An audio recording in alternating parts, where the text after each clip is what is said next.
C'est l'heure de la Brigade, la seule balado 100% francophone qui traite des sénateurs d'Ottawa. Partisans des Saints, à vous de jouer. Bienvenue dans la Brigade.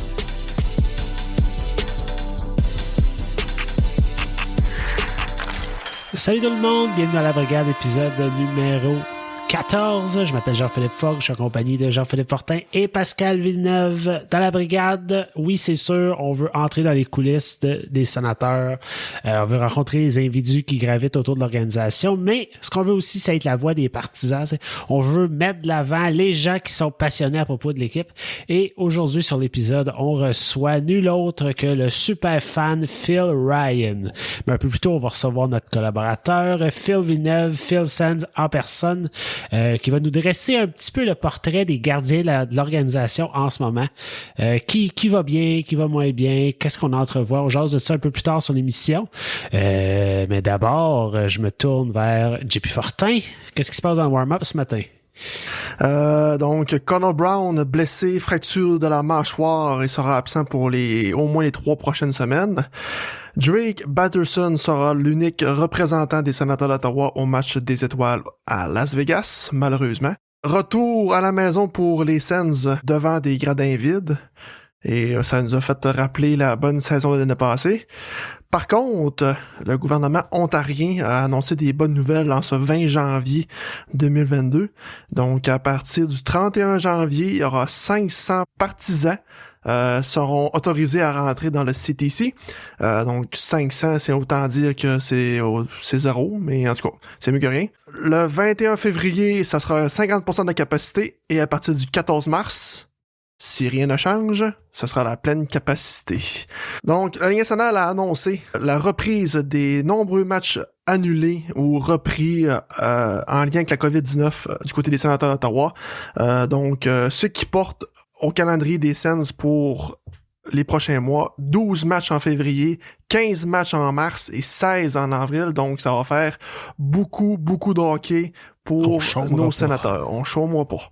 Et en terminant, j'ai décidé de vous parler un peu de nos Baby Sens, les Sénateurs de Belleville, pour faire un rewind de comment ça se passe leur saison. Donc, présentement, en date du 20 janvier, ils sont derniers dans la division Nord avec une fiche de 15 victoires et 16 défaites. Et on peut penser que c'est Igor Sokolov ou ben il y a Robbie Yarvency, le meilleur pointeur de l'équipe. Eh ben non, c'est Jake Luchinski. En tout cas, même moi... Lucchini. Appelez comme vous voulez. J'ai fait des recherches sur lui. C'est un ancien joueur de l'Organisation du Canadien. 24 points en 31 matchs cette année. Et on peut chialer sur la fiche des Sénateurs de Belleville, mais une statistique assez épeurante pour Troy Mann, pour essayer de créer une chimie avec cette équipe-là, c'est 46 joueurs qui ont au moins joué un match à Belleville cette année, et ça en 31 matchs. 46. Je pense que lui non plus, il est pas capable de dire le nom de tous les joueurs. Il doit en avoir qu'il a déjà oublié. C'est sûr et certain. Puis tu sais, Belleville, faut pas... Les belles années, si on peut dire que Belleville aurait dû avoir, c'était les 2 dernières années, là. Tous les beaux jeunes de l'organisation, ils sont maintenant à Ottawa. Comme tu as dit, Sokolov, c'est le jeune dont on a le plus d'espoir qui est encore là, tu sais. Moi, ce que je veux à Belleville, c'est que on développe les jeunes. C'est pas la victoire à tout prix. Je pense qu'on a les bons hommes pour développer les jeunes. C'est dur de développer quand dans une atmosphère perdante. C'est là que d'avoir un bon coach qui est capable de développer, qui est capable de faire sortir le bon des joueurs, même quand ça va mal. Je pense qu'on l'a à Belleville. Fait que ça m'inquiète un peu moins qu'ils perdent. Tu veux toujours être dans une atmosphère gagnante, mais le but ultime, c'est que les joueurs à la Batterson, à la Norris, arrivent dans la Ligue nationale puis soient prêts. Tu as parlé du match des étoiles. Vous autres, les gars, ça vous excite-tu encore le match des étoiles? Est-ce que c'est une recette qui est dépassée? Zéro. Aucun intérêt pour le match des étoiles. Je pense que le seul petit intérêt, c'est le concours d'habileté. Même chose. Ouais. À part de ça, peut-être que parce que c'est du 3 contre 3 maintenant, ça donne peut-être quelque chose d'un peu plus excitant parce que les joueurs se donnent un peu plus, mais même là, souvent j'oublie que c'est le match des étoiles, je le regarde pas, je regarde les résumés le lendemain, puis c'est pas mal ça. Je dis toujours que la Ligue nationale devrait adopter la même formule que dans la MLB, Le match des étoiles dans la MLB a une insistance. Et je m'explique. Le gagnant du match sera l'équipe qui va commencer locale pour la série mondiale. Donc, la nationale ou l'américaine, si la nationale gagne le match des étoiles, ben, l'équipe qui représente la nationale à la série mondiale va commencer la série à domicile. Fait que pour que teaser puis que ce soit intéressant, ben, il faudrait quand même qu'il y ait un petit enjeu. Ouais. Je comprends ton point, mais moi, je suis pas d'accord que le match des étoiles devrait affecter ce qui se passe dans la saison. Par contre, je pense que la Ligue nationale devrait s'inspirer peut-être plus de la NBA au contraire. Puis en faire vraiment un happening, puis un événement, puis un spectacle. Ben, je pense que c'est plus ça qu'ils essayent de faire, là, ouais, en essayant tout le temps des nouvelles formules. Ils n'ont pas encore trouvé la bonne formule. Ils essayent le 3 contre 3, ils essayent le... la seule chose qu'on dit qui est peut-être pas pire, c'est le concours d'habileté qui est en dehors du match des étoiles. Fait je sais pas comment est-ce qu'ils peuvent rendre ça intéressant. Puis ils mettront jamais d'enjeu parce que là... c'est le baseball, tu peux jouer c'est ça, le baseball, tu peux jouer à 100% en minimisant les chances de blessure, tandis que là, OK, là, s'ils commencent à avoir des blessures, là, les vedettes voudront plus y aller, puis il y en a déjà qui y vont pas, là, tu sais, Crosby, ça fait quelques années qui dit, sauter mon tour. Il y en a qui disent, c'est qui Nathan McKinnon qui disait, voyons donc, comment ça que Nazem Kadri est pas là, c'est le match des étoiles, c'est pas le match du un représentant par équipe, là. Puis, c'est vrai, il y a des joueurs qui sont des grandes étoiles qui seront pas là, mais en même temps, c'est bien trop important pour la Ligue nationale qu'il y ait un représentant par équipe pour aller chercher les fanbases de partout, là. Ils changeront jamais ça, là. Puis cette année, avec les Jeux olympiques, il y a des rumeurs qu'il y a des joueurs qui sont encore amers, donc des joueurs qui iraient peut-être pas au match d'étoiles, justement, parce que... Par frustration envers la Ligue. Puis, moi, j'ai flashé là-dessus pendant que t'en parlais tantôt. Comment est-ce que tu penses que Connor Brown, monsieur, un but, une passe avec la mâchoire cassée, se sent quand il voit, ou au contraire, comment Matt Murray se sent quand il call off parce qu'il y a un virus, puis que son body assis sur le banc, la mâchoire cassée, joue toute une game, lui. En tout cas, je comprends, là, c'est pas la même chose, là, gardien, puis mais ça m'a quand même fait flasher, ça m'a quand même fait dire, tabarouette. Tu sais, Matt Murray, écoute, là, pendant qu'on enregistre, là, il est dans les estrades à Pittsburgh, puis on voit la game, puis il vient de se faire ovationner par les gens de Pittsburgh en haut dans les estrades. Là. Il est pas en gastro chez eux à se vider le corps. Là. Il n'est pas l'article de la mort. Lui, non, du tout. Fait que je pense que ça l'empêche peut-être les joueurs d'avoir de la sympathie envers lui puis de le backer. On parle de Connor Brown. Dans l'absence de Connor Brown, je voudrais porter une attention particulière sur l'aile droite des Sénateurs. Drake Batterson, bien sûr. Zach Sanford, Austin Watson et Adam Gaudette sont de la formation qui joue au moment où on enregistre. C'est pas fort, ça. Ça part fort, puis ça prend une drop vite, hein? Ça descend assez vite après ça. C'est pour ça qu'on devrait repêcher au repêchage Joachim Kemmel. Je termine là-dessus. Merci. OK. C'est correct. Garde ça en note pour l'épisode sur le repêchage. On a Sokolov qui s'en vient, qu'on espère. C'est pas fait. Puis... on parlait de Troyman qu'il faut qu'il nous le développe. Ça prend de l'aide. Oui. Pour avoir un top 6 compétitif, en ce moment, je suis convaincu que ça prend de l'aide. De l'extérieur. Restez là dans un instant, on reçoit Phil Villeneuve. Tout est en place pour la mise au jeu initiale. Bon podcast à tous!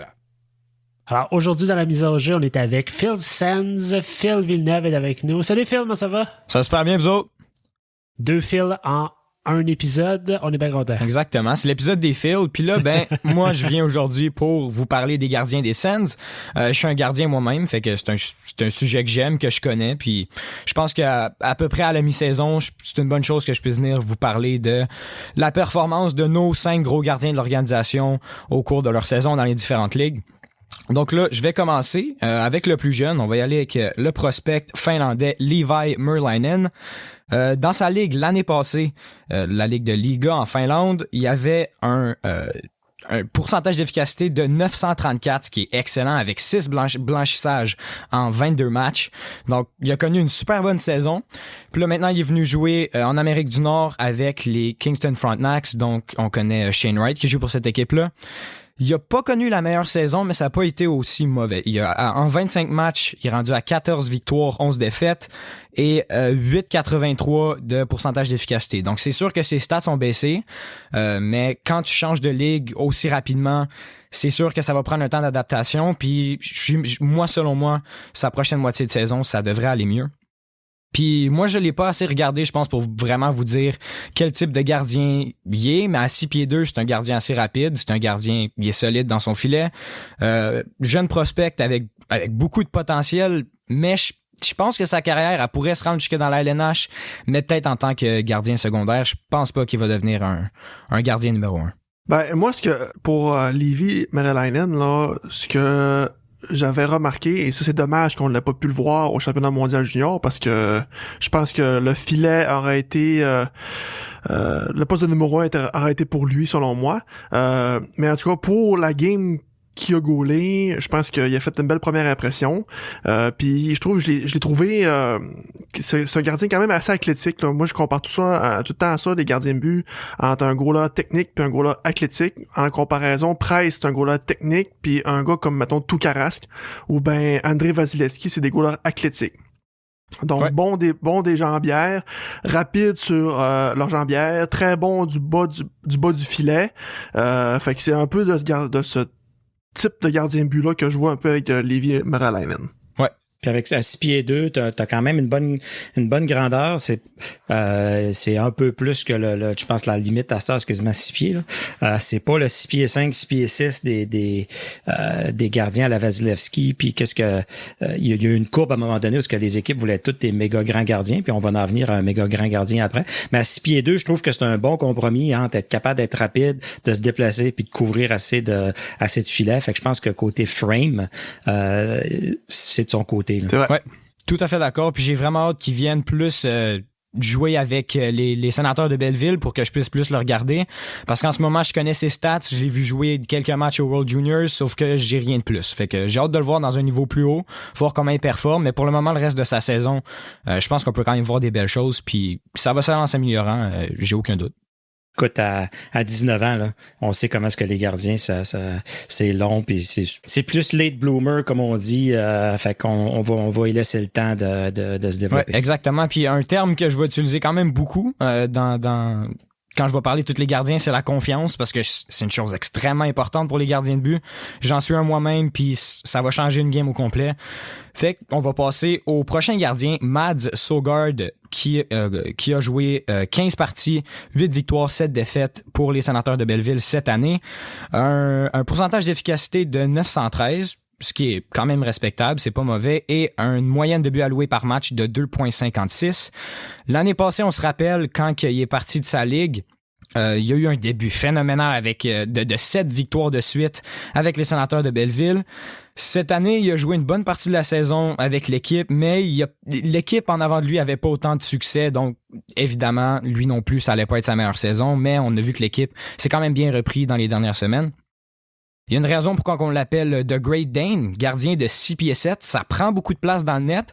Puis dans ce temps-là, d'habitude, on s'imagine que les déplacements, ils vont être plus lents, ils vont être moins athlétiques, mais Mads Søgaard, c'est quand même, il a des super bons déplacements, il peut être rapide, il va toujours défier le tireur, puis il a un excellent, avec ses grands bras, il a un excellent contrôle des rebonds. Fait que très bon gardien. Moi, je le vois pouvoir se partager le filet avec le prochain gardien que je vais parler plus tard avec les Sens.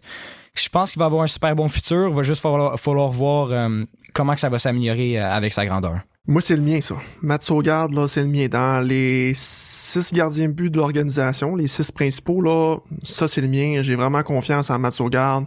Il me fait penser un peu à Ben Bishop, mais un peu plus, avec quelque chose de plus que Ben Bishop. Moi, c'est vraiment le mien, Mads Søgaard, là. Quoique, j'aime beaucoup Philippe Gustafsson aussi, là, mais j'ai un petit penchant pour l'avenir avec Mads Søgaard. Ouais, puis on a toujours l'impression qu'un gardien a l'air meilleur quand il est 6 pieds 7. Ça prend beaucoup de place. Mais en même temps, ça peut être une nuisance. Fait qu'il va falloir voir comment il va être capable de jouer avec ça pour le reste de sa carrière, en fait. Je suis curieux de savoir quand est-ce que c'est devenu un trend qu'il fallait que les gardiens me soient énormes. C'était pas comme ça avant. On pense au temps de Patrick Roy, Martin Brodeur. On n'avait pas des géants devant le filet. Comment est-ce qu'il s'appelait aussi? José Théodore, qui était pas énorme non plus. Jocelyn Thibault. Ben, Patrick Lalime, un peu. Ouais. C'était pas des... J'ai l'impression, de mémoire, c'est Ben Bishop qui, je me souviens, était un très grand gardien.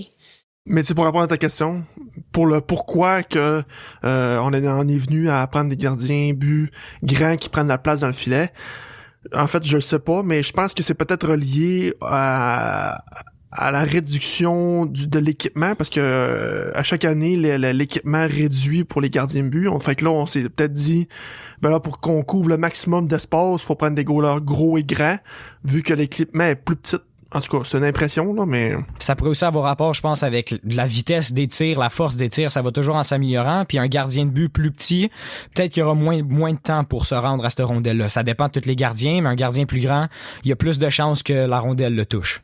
C'est une évolution naturelle, je pense, du style papillon, où on a arrêté de dire tu vas avoir le réflexe d'attraper la rondelle ou de sortir la jambière, puis tu vas jouer le pourcentage. Tu vas 85% du temps, si tu te mets à papillon sur ce tir-là, tu vas couvrir 85% du filet. Fait que tu mets les stats de ton côté, ben plus t'es grand, plus t'es costaud, plus tu joues les pourcentages. Fait que probablement que ça aide. Le point négatif que je vois avec les grands gardiens, c'est que c'est une position qui est tough sur le corps, se tirer à genoux tout le temps, c'est dur ses hanches, c'est dur ses genoux. Puis plus t'es grand, t'as beau être fort, les articulations, eux autres, sont pas plus fortes qu'un autre. Un genou d'un gars de 5 et 10 puis d'un gars de 6 pieds 5, l'intérieur du genou est pas plus fort. Le ligament croisé antérieur, là, t'as la même faiblesse. Fait que je trouve que c'est des gardiens qui sont peut-être plus de chance à se faire des blessures puis des blessures qui traînent. Je pense que Ben Bishop en est peut-être un exemple. Vasilevski nous fait peut-être mentir un peu. C'est peut-être un peu plus dur sur le corps. On parlait là, des fameuses positions du VH, reverse VH, où ce que maintenant les gardiens sont obligés là, de prendre des positions à genoux puis de sortir les hanches pour coller le poteau.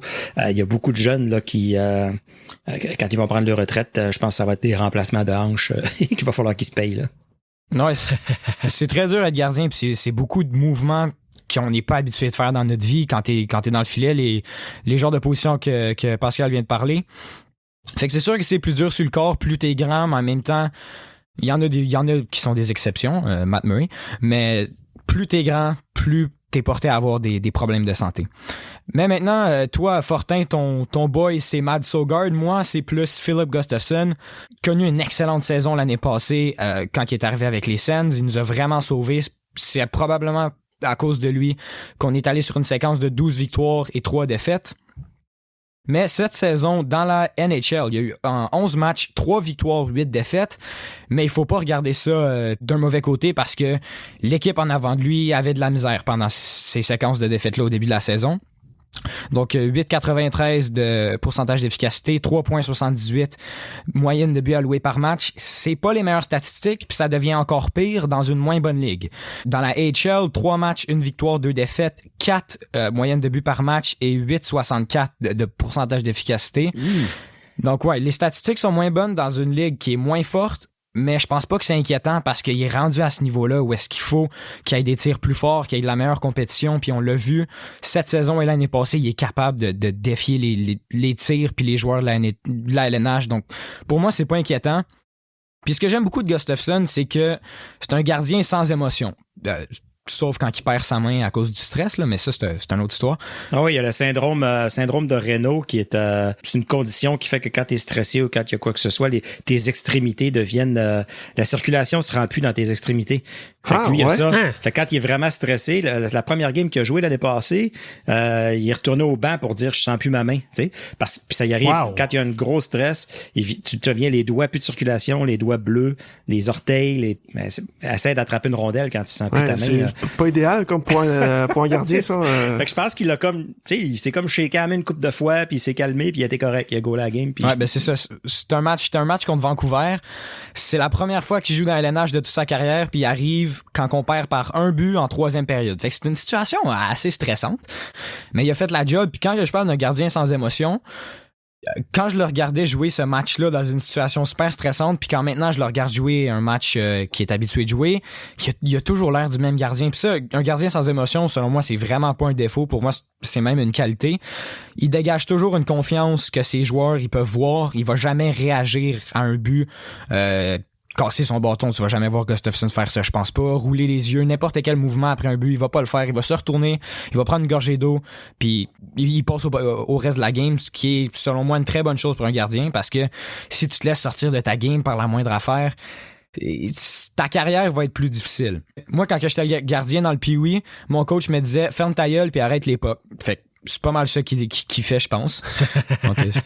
Phil, est-ce que c'est le genre de tempérament qui pourrait nous rappeler Craig Anderson, par exemple? De ce que je me rappelle de Craig Anderson, c'est vrai que je l'ai jamais vu vraiment mal réagir à un but. Tu sais, c'est un gardien qui a été émotionnel dans certains temps, mais tous les gardiens vont l'être, donc c'est assez normal. Mais Gustafsson, il va être bien heureux quand ils vont gagner, il va faire une petite célébration, mais jamais je vais le voir déstabilisé par un but ou un joueur qui l'a touché. Fait que ça, je trouve que c'est une super bonne qualité. Puis c'est vrai que Craig Anderson était ce genre de gardien-là. Puis selon moi, après l'avoir regardé pour 2 saisons, il a vraiment toutes les qualités. Il est rapide, il est assez gros dans son filet, il a des bons réflexes, il a une bonne vision, il est toujours très calme. Il a un super bon positionnement, mais évidemment, tout ça peut s'améliorer. Il faut se rappeler qu'il a seulement 23 ans. Les gardiens de but, ça prend toujours plus de temps à se développer. Ça pourrait prendre 2 ou 3 autres années avant qu'il soit vraiment presque à son pic, je dirais. Donc, on va y laisser plus de temps. Je pense que la façon que je le vois en ce moment, quand Matt Murray, Forsberg puis tout ça, c'est fini, c'est Gustafsson qui prend la place de numéro 1. Je sais pas si c'est tout le monde qui le voit comme ça. Il pourrait se partager le filet avec un gars comme Mads Søgaard plus tard dans les bonnes années des Sens. Mais avec les gardiens, n'importe quoi peut arriver. Fait que on va espérer pour le meilleur. Mais pour conclure sur Gustafsson, là, trouvez-vous qu'on l'utilise mal? On dirait que j'ai l'impression qu'il sert comme une police d'assurance. Quand Matt Murray est blessé, là, on va le mettre sous le bout du banc. Quand Matt Murray revient, on va le descendre à Belleville. Là, il va gauler une game à Belleville. Finalement, Matt Murray, ça reblesse. On va la remonter, on va la rasser sur le bout du banc, puis on donne le net à Forsberg. Je trouve que il sert comme une police d'assurance, puis là, on sait plus trop où le garrocher, puis il sert pour pallier le trou, genre. Fait que tu sais, aussi bien le faire gauler. Moi, à mon avis, au début de la saison, moi, je donnais le net comme 2e gardien, puis je mettais comme Forsberg comme 3e, comme police d'assurance. Quoique Forsberg fait de l'excellent travail. Mais je trouve que Gustafsson, là, en ce moment, on jongle avec. C'est peut-être le goaler le faire facile à remettre des mineurs. Tu peux pas faire ça avec son Forsberg, contrôle. Right? Ouais. C'est ça. Il n'y a pas besoin de passer par le balotage. C'est ça. Ouais. Un peu comme Brandstrom, c'est le joueur facile à descendre. T'sais. La seule affaire que je me demande aussi, c'est est-ce qu'on est en train, est-ce qu'on se sert de Forsberg pour augmenter sa valeur? Est-ce qu'on l'expose pour augmenter sa valeur? Parce qu'il va falloir faire quelque chose avec, là. On ne pourra pas toujours avoir 3 goalers comme ça, là. Mais en même temps, non. Parce que, mettons qu'on échange Forsberg à la date limite des échanges, puis que Matt Murray continue à être Matt Murray puis à se blesser à tout bout de champ. T'as besoin de 2 autres gardiens. T'as besoin de 2 options. On est pogné avec Gustafsson puis Mads Søgaard, Mandolay. Tu sais, on est un peu pogné avec ça. Là. Un trio ou un ménage à 3 comme ça d'un gardien. Là. Puis on va-tu pouvoir le faire l'année prochaine? Je pense pas que l'année prochaine, on sait pas, on sait jamais, là, mais je pense pas qu'il y ait de taxi squad. Gus, on va en être tout avec son contrat. Je pense qu'il est encore correct l'année prochaine. Tu sais, on pourra pas toujours faire des up and down, là. Fait que je pense que Murray, là, il y a jusqu'à la période des échanges, puis la fin de l'année, dans le fond, là, va falloir décider qu'est-ce qu'on fait, là. Si on le rachète, puis on passe à d'autres choses, puis il nous reste Forsberg puis Gus. Mais tu sais, comme t'as dit, Pascal, si Forsberg, à la limite des transactions, il y a un intérêt pour, l'offre est bonne, t'as comme pas le choix de le laisser partir, parce que la valeur, elle sera jamais aussi bonne pour lui. De toute façon, tu vas le perdre à la fin de l'année pareil.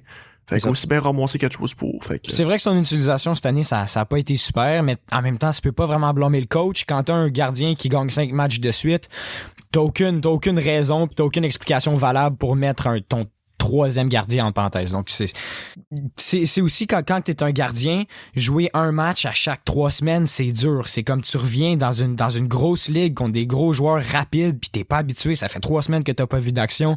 C'est beaucoup plus difficile. Avec un joueur, c'est plus faisable, mais là, son utilisation, ça a été compliqué. J'ai vraiment hâte de voir comment Dorion va gérer tout ça à date limite des transactions ou même en fin de l'année. Mais c'est justement comme vous aviez dit avec Matt Murray, tu sais jamais ce qui peut arriver. tu vas toujours avoir besoin de 2 gardiens. Fait que c'est assez dur à gérer. Ben, maintenant, on va passer à Anton Forsberg, qui a été comme le Joker dans les 2 dernières saisons. Cette année, il a été super fort. Je pense qu'il a dépassé toutes nos attentes. En 14 matchs, 6 victoires, 8 défaites. Taux d'efficacité de 9.910 et 3.07 moyenne de buts par match. Assez bonne statistique. Pour un gardien numéro 2, parfois numéro 1, je trouve que c'est super bon. Il a pas toujours eu les meilleures performances au cours de la saison. Il a pas toujours eu la meilleure équipe en face de lui. Puis, il était pas nécessairement le plus constant, sauf quand en fait, c'est parce qu'il y a eu un mauvais mois de novembre. C'était dans le temps du COVID. Toute l'équipe a eu un mauvais mois de novembre. Mais après ça, quand on est arrivé au mois de décembre, Forsberg, il a été excellent. On se rappelle, il y a eu 5 victoires en 6 matchs et je pense qu'un de ces matchs-là, c'était Gustafsson qui avait gaulé. Donc, on se rappelle surtout du match contre Tampa Bay où est-ce qu'il avait fait son premier blanchissage en carrière. Il n'y avait pas eu tant de tirs, mais garder les back-to-back champions de la Coupe Stanley, c'est quand même excellent. Et le match contre la Caroline que les Sénateurs avaient gagné 3-2, où est-ce qu'il avait fait son plus haut nombre d'arrêts en carrière. Ça, c'était un match phénoménal pour Forsberg. Il était solide, il avait pas l'air déconcentré de rien, il était dans son match. Puis Forsberg, quand il est dans son match, tu le vois, puis il va faire tous les arrêts. Ça, c'est une grosse différence. Le premier match contre les Maple Leafs, je sais pas si tu te rappelles, Phil, on était là. Wow! Des arrêts spectaculaires, passe transversale. Déplacement latéral rapide, c'était exceptionnel là. On en faisait des ovations là. C'était quelque chose.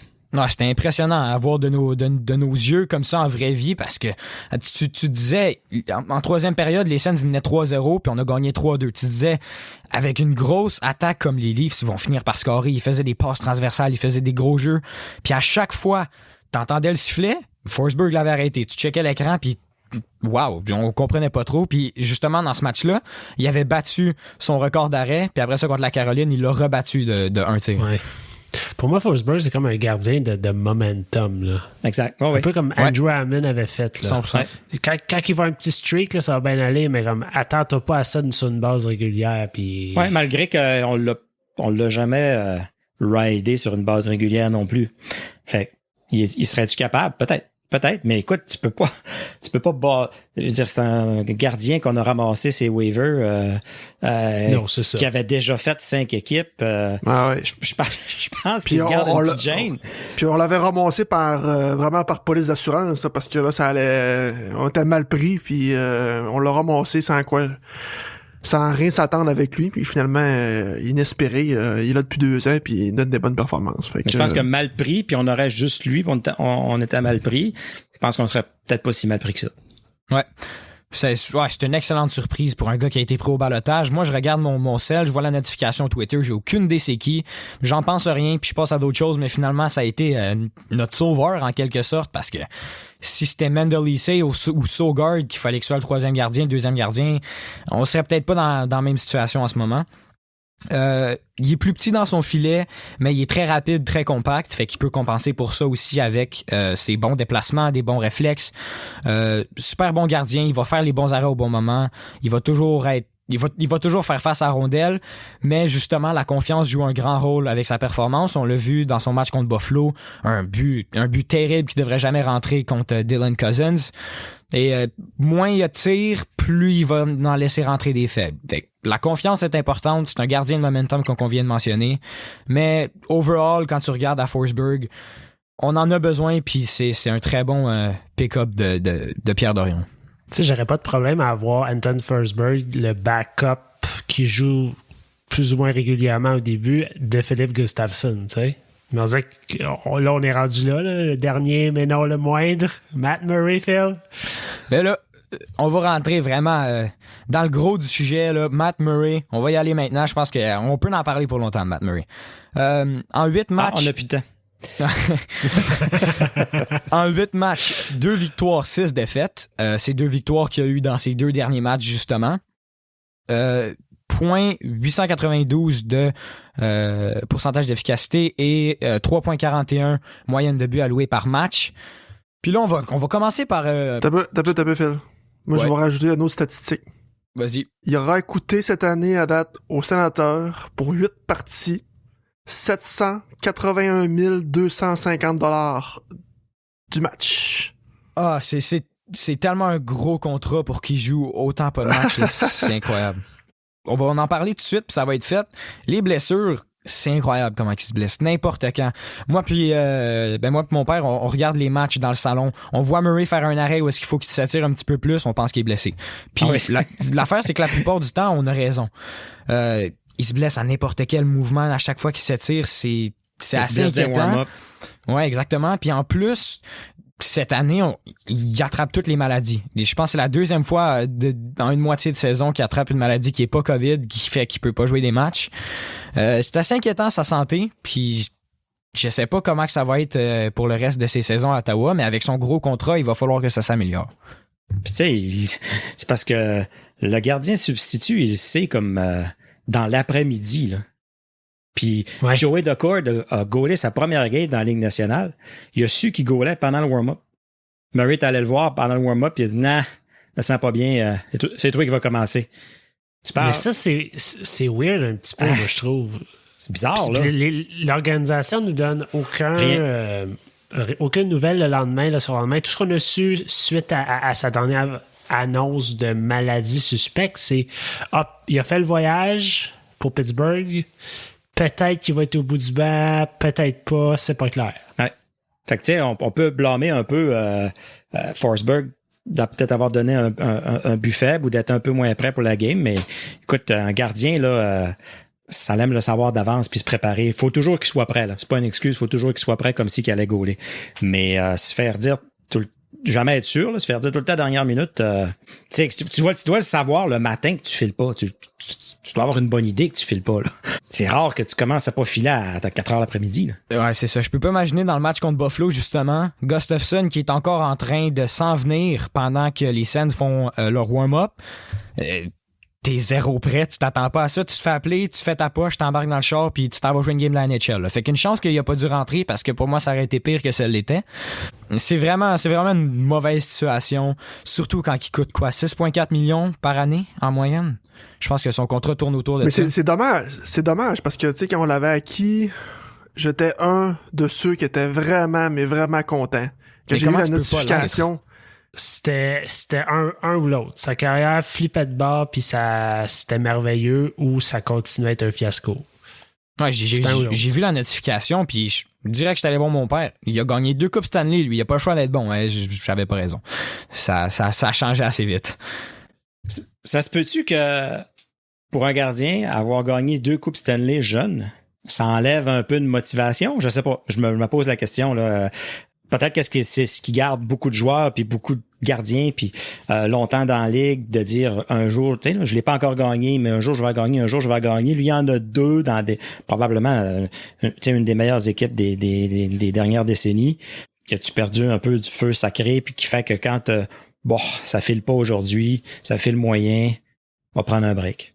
Dans ces 2 Coupes Stanley aussi, je pense qu'il y avait c'est un gardien remplaçant pendant la saison. C'est Fleury qui avait la plupart des matchs. Rendu en série, on connaît Fleury, ça marchait plus. Murray est allé gagner la coupe.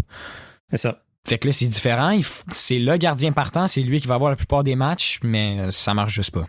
Mais pourtant, tu sais, quand les 2 dernières victoires qu'il a fait, là, on chiale sur Matt Murray, mais quand il est bon, on est content en tabarouette. Puis on est fiers de l'avoir. Mais ça dure le temps de 2-3 matchs avant que ça racisse son divan. Mais c'est ça qui est plate. Puis là, contre Buffalo, il se fait foncer dedans une couple de fois par des défenseurs, puis un avant qui glisse, puis qui étire la jambe, puis tu te dis, OK, c'est fini, il va y avoir ça.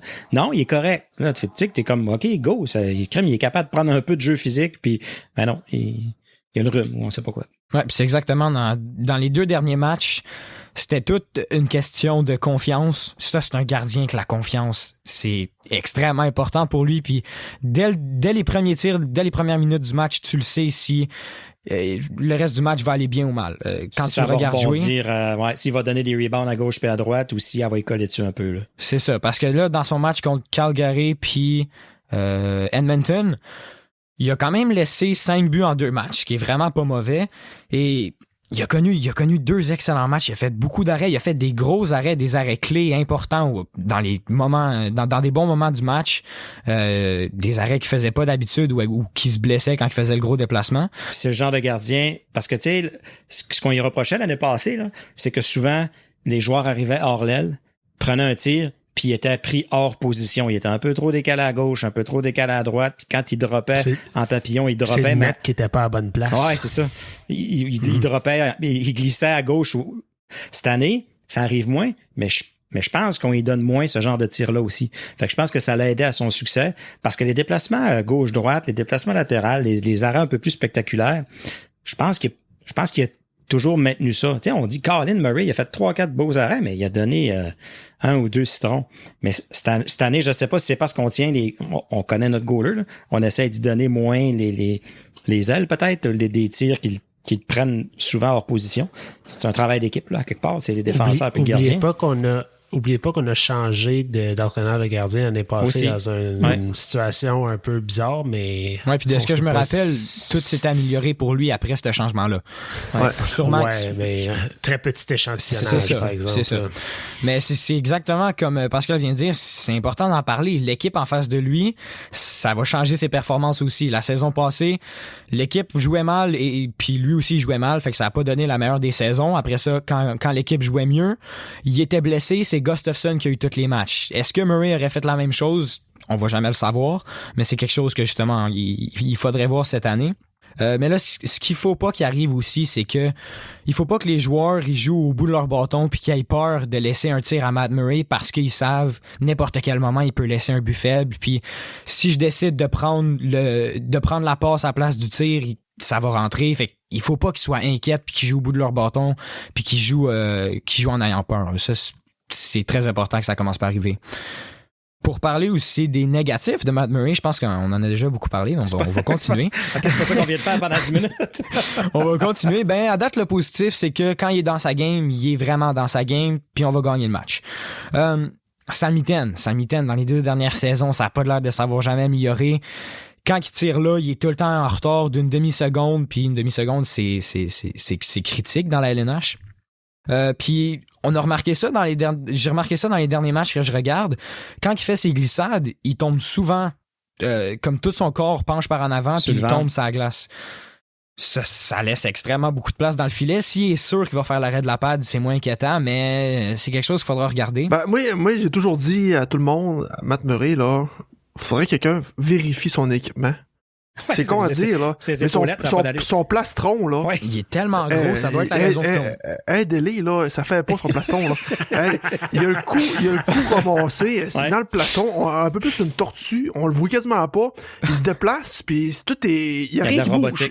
C'est compact, son affaire. Changez son plastron, puis je suis sûr que ça va l'aider. Le mot de la fin. Je me demande comment est-ce qu'il fait pour voir la rondelle à ses genoux, tu sais. C'est quasiment impossible. C'est déjà dur habillé en gardien avec un plastron comme ça. Là, faudrait commencer le podcast sur YouTube pour montrer quoi qu'on a de l'air quand on le limite avec le plastron puis le coup poignet, là. Mais gars, il a gagné la Coupe Stanley avec ce maudit plastron-là. Ouais. Non, exactement. Il va pas le changer après ça, c'est sûr. Les gardiens sont tellement superstitieux que c'est clair. Aucune chance qu'il rapetisse son plastron. Les gars, il va falloir que je vous arrête, là.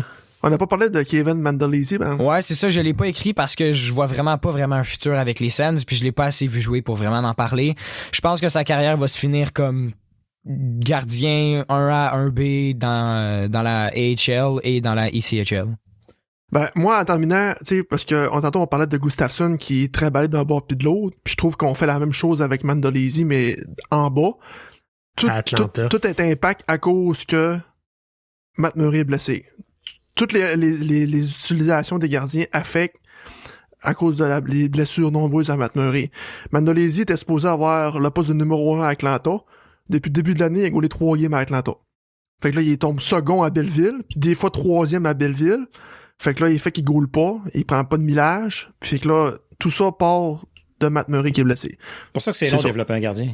C'est très long. Si tu veux qu'il ait le même nombre de matchs qu'un joueur, ça va y prendre le double d'années, là.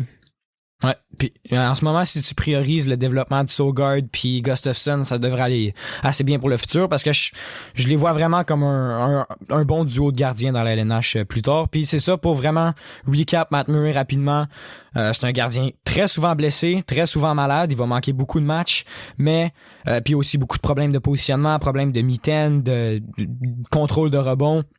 Il y a de la misère avec beaucoup de choses, mais quand il est dans son match, il est dedans, ça se voit, il va vraiment contribuer aux victoires de l'équipe.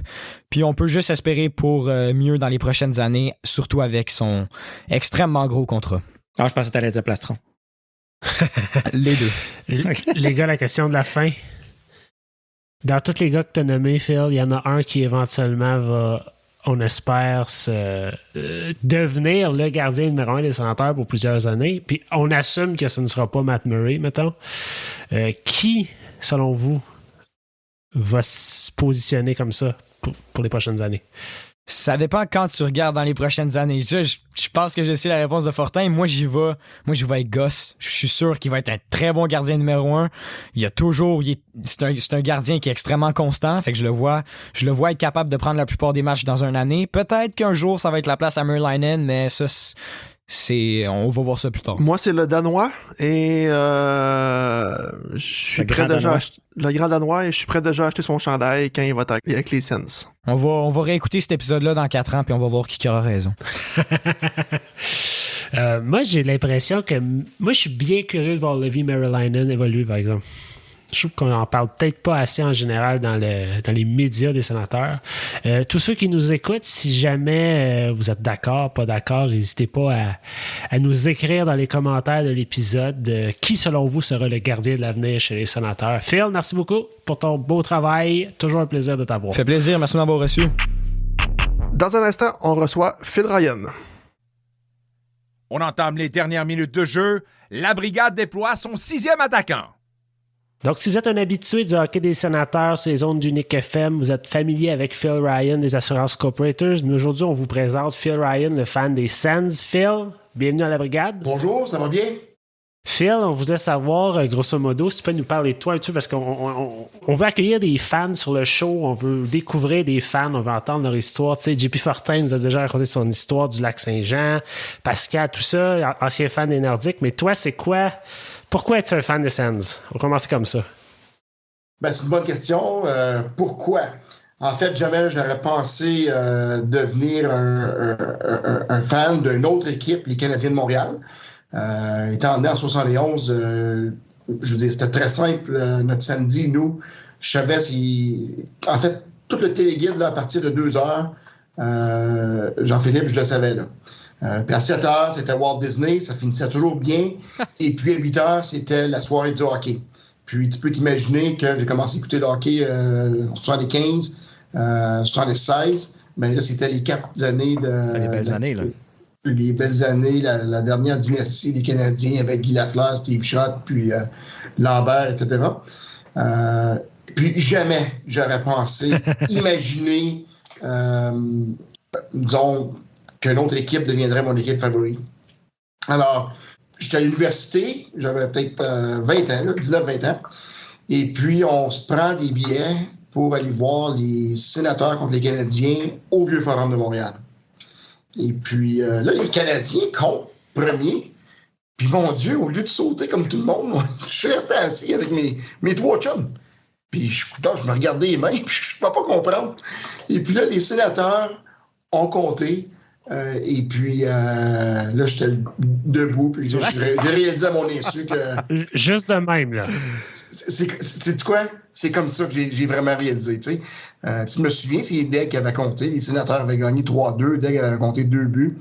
Puis, tu sais, je pense que juste naturellement, j'étais un homer. Je suis fier d'Ottawa, je suis fier de ma région, je suis fier de Embrun, l'Est ontarien, etc. Puis, je me souviens toujours que pour le vrai, je trouvais que ça nous mettait sur la map. Alors, c'est comme ça que je suis devenu un partisan des Sénateurs. Puis j'ai découvert à mon insu exactement de la façon que je l'ai décrite. Puis là, tu m'as posé 2 questions. Qui es-tu, puis comment tu es devenu un fan? C'est bon. Alors, aujourd'hui, j'ai 50 ans. Je suis propriétaire d'une agence de planification financière et d'assurance du groupe Coopérators. J'ai grandi à Embrun, dans l'Est ontarien, avec mes 2 frères et ma sœur. On est une famille de hockey, on a tous joué au hockey. Mon père faisait une patinoire à Embrun à chaque année. J'en ai fait pour mes enfants aussi. Mon garçon, il a 17 ans, ma fille a 14 ans. Les 2 jouent au hockey.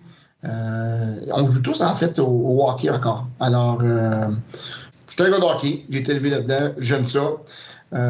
Puis aussi, j'aime faire du vélo, du fat bike durant l'hiver, puis du vélo durant l'été aussi, du vélo de montagne. Puis j'aime ça surfer sur l'eau à mon chalet avec mes amis et mes enfants. C'est une bonne description de Philippe Ryan aujourd'hui.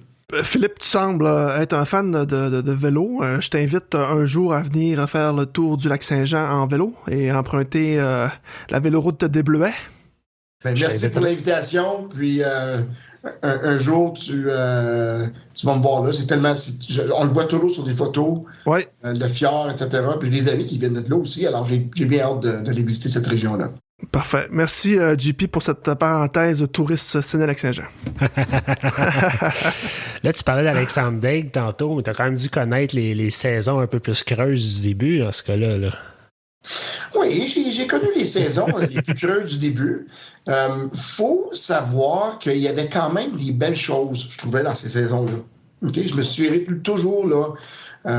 Du but de Steve Duchesne, puis quand les sénateurs avaient fait les séries pour la première fois, tu sais. C'est tous des beaux moments. Puis je vais te dire que même dans la reconstruction actuelle des sénateurs, même si la reconstruction semble s'éterniser, même si tout tourne pas rond, okay, il y a quand même des belles histoires, des histoires humaines, tu sais, qui paraissent pas, disons, sur la scoreboard. Mais en tout cas, tout ce que je peux te dire, c'est que j'ai vécu ces années-là. Faut savoir aussi que mon garçon, lui, il est né en 2004. Là. Alors, lui, toute la période après qu'il a suivi Alfredson, il a grandi là-dedans. Fait que je trouve qu'il était très chanceux parce que, premièrement, on était toujours rendu le Palladium. Après ça s'est appelé. Pour moi, ça va toujours être le Centre Corel. Exactement. Mais même durant ce temps-là, on avait des joueurs favoris. On les aimait. On allait au Centre Corel.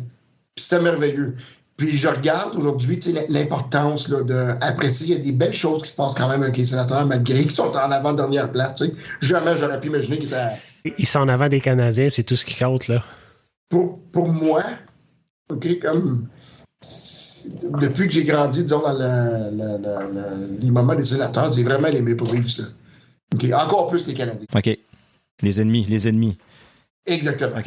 Mais tu sais, je trouve ça bon ta perspective puis ton message un peu parce que de passer au travers les moments plus difficiles parce que ça fait apprécier un peu quand ça va bien par après. Il y a beaucoup de fans aujourd'hui qui sont jeunes, qui ont juste connu les beaux moments des sénateurs puis que pour eux autres, ça va juste mal depuis un bout puis ils voient pas la fin, ils voient pas ils voient pas nécessairement le beau qui s'en vient, ils sont un peu trop pognés dans leur...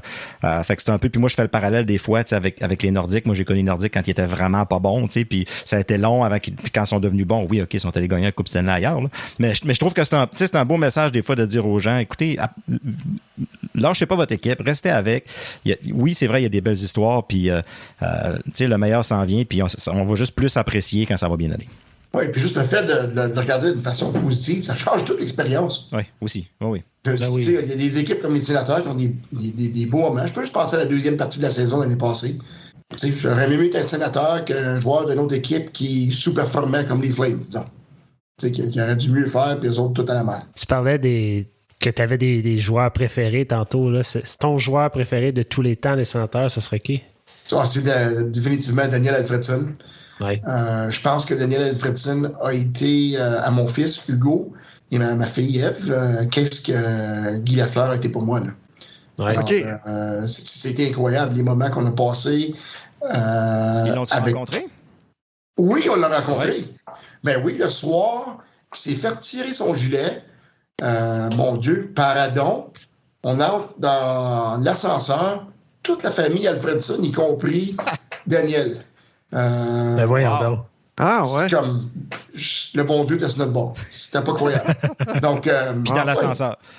Dans l'ascenseur, exactement. Avez-vous jasé un peu ou c'était un moment malaisant dans l'ascenseur? Comment ça s'est passé? Non, ça n'a pas été un moment malaisant du tout. Premièrement, mon garçon, c'est une vraie groupie. Il va prendre des photos avec toutes les stars, même si c'est Brad Marchand. Je veux dire, à un moment donné, il était sur CBC, il prenait un selfie avec Brad Marchand. Tu sais, là. Donc, puis moi, je suis hyper social. Donc, non, c'était pas malaisé du tout. La seule chose, c'est que j'ai parlé avec la mère. En fait, au parent d'Alfredson. Alfredson, il parlait avec quelqu'un d'autre. En tout cas, c'est notre histoire. Puis si tu remontes dans tes souvenirs, là, y a-t-il un moment marquant qui t'a... C'est quoi ton plus beau souvenir, si je peux dire? Durant cette période-là, mon plus beau souvenir en tant que fan, là, c'est vraiment durant la demi-finale contre les Pingouins. Je sais pas si tu te souviens, là, en fait, durant cette demi-finale-là, en 2013-14, oui, la série était 2-0 pour Pittsburgh, puis le match est 1-0 pour Pittsburgh. Carson a une punition pour peu importe. Puis imagine-toi, là, je suis là avec mon fils de 5 ans. Là, fait que ça va mal. Puis tu sais, dans le fond, là, faut que tu réalises là, que les Canadiens ne font jamais perdre. Là. Comme c'était comme Walt Disney. Là. Puis je trouvais qu'à 5 ans, je trouvais ça bien dommage que les sénateurs n'étaient pas perdre. Là. Mais en tout cas, finalement, là, je me souviendrai toujours, là, Alfredson qui prend la rondelle, la passe, etc. La ligne bleue, Michalek, pendant qu'Alfredson se faufile en arrière de la tête, la passe en fait, puis le but! Je me souviendrai toujours de ça. Puis Colin Greening qui avait compté en surtemps. Oui. Puis, mon Dieu, c'était bien facile pour mon gars de tomber en amour avec Alfredson. Puis j'étais heureux. J'étais un père heureux de pouvoir partager ça avec mon fils. Ma fille était un petit peu trop jeune, elle avait 2 ans à ce temps-là. Mais avec mes 2 enfants, par exemple, on a vraiment vécu le comeback des sénateurs avec le hamburger en 2015. Oh, nice. Ouais. Ça aussi, ça a été des beaux moments. Là. Il y a plein de beaux moments. Puis les séries de 2017, ça a dû être quelque chose aussi, là. Ben, c'est inespéré. C'est tous des moments inespérés. 2017, tu sais, quand tu dis là, en surtemps contre Pittsburgh, là, ça rappelle c'est un boss l'autre. Là. Ah oui. Il y a des beaux moments. Oui. Quand on a battu les Rangers avec Jean-Gabriel qui avait compté 4 buts. Oui. Imagine-toi, on a battu les équipes qui étaient très fortes. Donc, en tout cas, il y a eu des beaux moments. Le parcours a été parsemé de beaux moments. Ouais, tu parlais de Daniel Alfredson tantôt. Je sais pas ce que tu en penses. Moi aussi, Daniel Alfredson, ça va toujours être mon joueur préféré. Je me suis jamais senti attaché à un joueur autant depuis Daniel Alfredson, puis il n'y a aucun joueur qui m'a fait sentir comme ça depuis, si je peux dire. Puis je trouve que c'est vraiment un genre de pilier que l'équipe a besoin pour aller chercher les fans, pour aller chercher la passion, pour aller chercher... Je sais pas ce que tu en penses, mais c'est un joueur spécial qu'on n'a pas eu encore. Est-ce que Brady Tkachuk peut devenir un joueur comme ça? On ne sait pas. On va voir. Premièrement, moi, je suis d'accord avec toi. Avec les sénateurs, il n'y en a pas eu un depuis Alfredson avec qui j'ai connecté comme ça. Okay? Puis c'est un vrai leader. Tu voyais que juste de par sa présence, il n'y a pas grand monde qui se traînait les pieds. Là. Il y avait une éthique de travail, puis le monde suivait leur capitaine. Puis lui, il ne laissait pas tomber.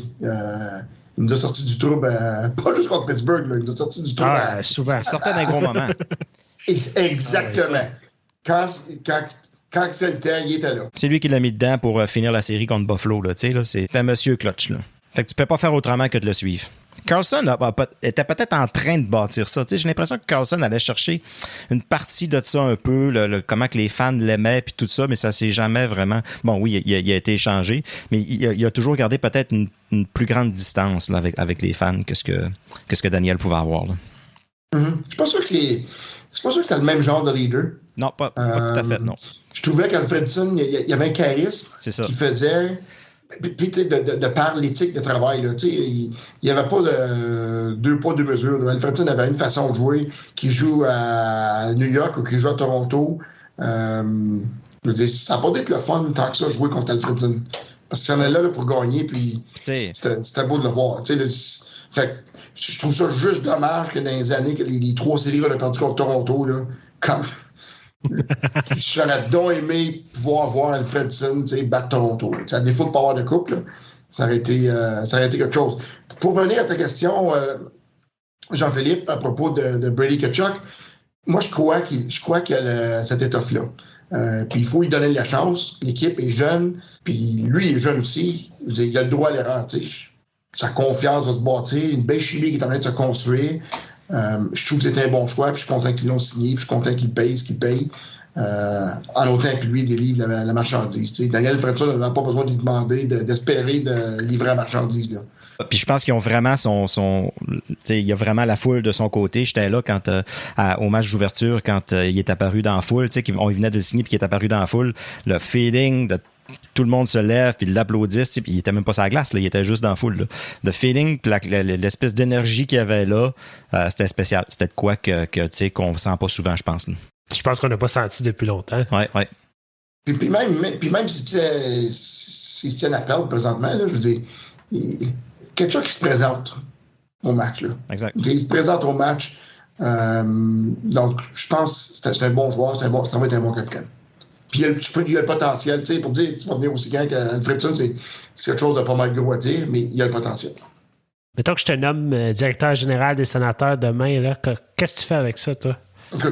Première chose, je sais pas si tu as lu les journaux aujourd'hui, là. Puis hier, mais je veux dire, à Philadelphie, là, tu sais, Giroux, peut-être que ses jours sont comptés, là.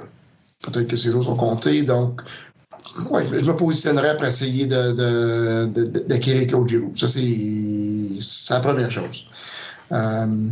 Il a avoué ouvertement que son gros intérêt, s'il quitte Philadelphie, c'est d'aller retourner dans son coin d'Ottawa. Là. Fait que le fit est là entre les Sénateurs et Giroux. Là. Ça, c'est très rare. Là, imagine-toi, on a une étoile de la Ligue nationale qui tu sais, Claude Giroux, il est loin d'être fini. Là. Okay? Il produit encore un point par match. Donc, lui, peux-tu t'imaginer que c'est une étoile puis il veut s'en venir ici? Moi, je pense que ça serait quelque chose de merveilleux, en autant que ça ne vienne pas changer la chimie qui est en train de se construire présentement. Que ça la change seulement positivement. Tu sais, gagner la coupe, là, ça doit être l'expérience ultime. Là, okay? Mais gagner la coupe chez vous, pour ton peuple, ouais. Ça, là, c'est comme Guy Lafleur, Lambert, Tremblay, qui le font à Montréal, là, dans la fin des années 70. Donc, si Claude Giroux pense comme ça, là, je vais te dire, là, je renouvelle mes billets de saison tout de suite. Ben ça, c'est un gros enjeu, veux pas, là. C'est des moves comme ça va amener du monde dans l'aréna. T'sais? C'est important aussi, veux pas, pour une équipe de hockey. Là. Surtout les Sénateurs qu'on sait qu'ils sont pas le plus gros marché, disons. Là. Ça ferait une énorme différence. Puis Philippe, tantôt, t'as dit... j'espère que ça changera pas la chimie dans l'équipe, puis j'espère que ça change positivement. Moi, au contraire, comment je vois ça, si, exemple, Pierre Dorion va chercher un Claude Giroux dans la formation, je pense que ça va être très bien vu par la part des jeunes joueurs qu'un joueur de la trempe de Claude Giroux débarque dans l'organisation pour passer la prochaine étape, là. Tu sais, en voulant dire que les joueurs vont faire « OK, Dorion, là, il travaille pour nous autres, puis il veut que ça s'accélère, là. Puis qu'il veut qu'on ait une bonne équipe, puis on a réussi à amener un Claude Giroux, c'est pour rien. » Imaginez-vous un deuxième trio de Tim Stutzla, Shane Pinto et Claude Giroux. Derrière notre Beaver Tail Line, trademark Pascal Villeneuve. C'est quand même un beau top 6, là. Ouais, mais c'est ça. Il voudrait-tu venir pour sa deuxième ligne? J'imagine que oui. Le gars, il sait où est-ce qu'il est rendu. Puis, il n'y a plus 20 ans non plus. Ça. Là. Tu avais un très bon point, Pascal, parce que dans le monde idéal, okay, la façon que je vois ça, là, quand on parle de la chimie, là, dans le monde idéal, puis là, je me fiche de toutes les lois, parce que je vais toutes les transgresser là, mais je souhaiterais que ça ne soit pas comme un vétéran parachuté. Là. Je souhaiterais que Claude prend le téléphone, il appelle Brady. « Hey, Brady, ça te tente de venir à Ottawa. » Arrange-toi. Fais-moi venir. Ou bien, si vous m'acceptez dans votre gang, là, toi puis Chabot, puis etc., là, je veux juste que tu le saches. Là. Tu comprends ce que je veux dire? Puis là, ben, Brady, là, ça, c'est comme si Claude, il appelle pour lui dire « Hey buddy, je t'aime, je vais aller gagner la coupe avec vous autres. » Je m'en viens pas prendre ta place, je m'en viens pas pour être le leader de l'équipe, je m'en viens pour vous épauler. Puis... Je m'en viens pas prendre ta place, je souhaiterais contribuer à la chimie. T'sais, peut-être, je vais donner un autre exemple, là, mais tu prends comme Spezza à Toronto. Ouais. Moi, je l'ai adoré, Spezza. Là. Ça a été leur meilleur joueur en série l'année passée. Ben, tu sais, moi, je veux dire, il joue un beau rôle, là. Ouais. Lui, il est encore comme, tu sais, Giroud, en fait, il a 33, puis Spezza, il a 38. Giroud, là, je suis pas prêt à dire qu'il est en fin, qu'il n'est pas au début de sa carrière, mais il produit encore un rythme d'1 point par match, là. Ouais. Okay? Alors, si tu as la même éthique de travail, tu prends comme des gars, là, hyper motivés, comme Tkachuk, mais là, il peut devenir un vrai leader, là. Puis, on parle pas de il y en a eu des vétérans qui ont été parachutés, là, des autos. Comme ça, là, je veux rien savoir de ça. C'est ça. Okay? Je veux rien savoir de ça. Si on n'est pas prendre la place d'un jeune, ben je veux que ce soit un vrai leader, tu sais, qui est capable de délivrer. Je pense que Claude Giroux, il est encore capable de délivrer. Comme moi, je demanderais juste de continuer exactement ce que tu fais là, tu sais. Pas besoin d'aller plus vite, pas besoin de... Puis je pense que le gars, il a une excellente éthique de travail, donc ça ne fera pas une histoire là, décevante, juste parce que je sais qu'il y a une bonne éthique de travail. Puis tu sais, sans rien enlever au Brady Tkachuk ou au groupe de leadership de cette équipe-là en ce moment, mais moi, j'ai toujours cru que il y avait un manque de vétérans pour encadrer ces joueurs-là qui sont encore, veut pas, encore jeunes. Là. Un Mark Stone ou un Jean-Gabriel Pajot qu'on aurait dû garder dans l'équipe, qui aurait joué ce rôle-là à la perfection, ben ce rôle-là, Claude Giroux pourrait probablement le jouer. Puis je pense pas qu'un gars comme Michael Del Zotto ou Gottfriedson l'année passée pouvait faire le rôle de leadership puis de vétéran puis de grand frère, si je peux dire, qu'on attend. Là. Peut-être en dehors de la glace, mais ça, la glace, faut pas que tu sois capable de jouer au hockey aussi. Là, c'est juste ça. Là. Fait que, puis, avec Giroux, c'est pas inquiétant. Là. Ah ouais. Phil, en terminant, là, juste tes prédictions pour le reste de la saison, ça ressemble à quoi? Moi, je veux voir les gars avoir du fun. Ouais. Travailler fort, puis ouais. Exactement. Tu sais, même si tout va pas bien. Moi, je vais te dire, franchement, les joutes que je suis allé voir, puis les joutes que j'ai vues, majoritairement, ça a été des bonnes joutes. Ils ont été intéressantes à voir. Il se passait de quoi? Il était excitant à voir jouer. On a eu un bon show. OK? C'est sûr que quand ta chaîne débarque, là, comme quand ils perdent 6-0 contre Toronto. Alors, s'ils peuvent juste avoir du fun, là, OK? Tant mieux. Moi, je ne souhaite pas de finir les 10 derniers, mais écoute, si ça donne de finir les 10 derniers puis qu'on sait que la chance nous sourit, ben, ça sera encore plus beau.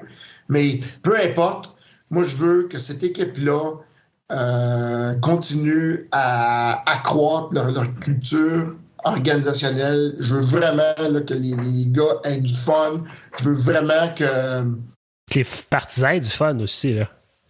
Oui. Je veux vraiment que les partisans. Puis sais-tu quoi, les partisans, on peut faire une différence. OK? Alors, moi, je veux que ce soit le fun d'aller au Centre Canadian Tire. Puis, il faut que je te dise, la plupart du temps que je vois, on a du fun. Ils sont excitants à voir jouer. Je veux que ça continue. Alors, c'est juste ça que je demande. Je ne demande pas là, qu'ils fassent des miracles. Un push pour les playoffs, je pense qu'on oublie ça. Comme on dit depuis le dernier épisode, je pense qu'il y a toujours l'année prochaine. L'année prochaine.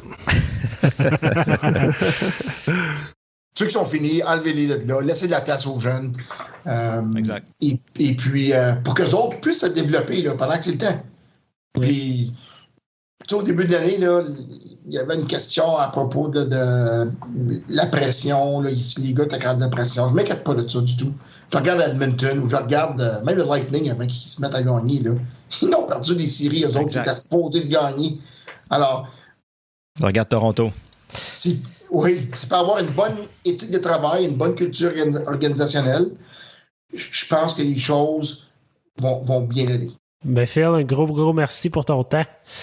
On espère que le reste de la saison va aller comme tu le souhaites. J'adore ça vous écouter. J'aime ça quand vous approfondissez des sujets.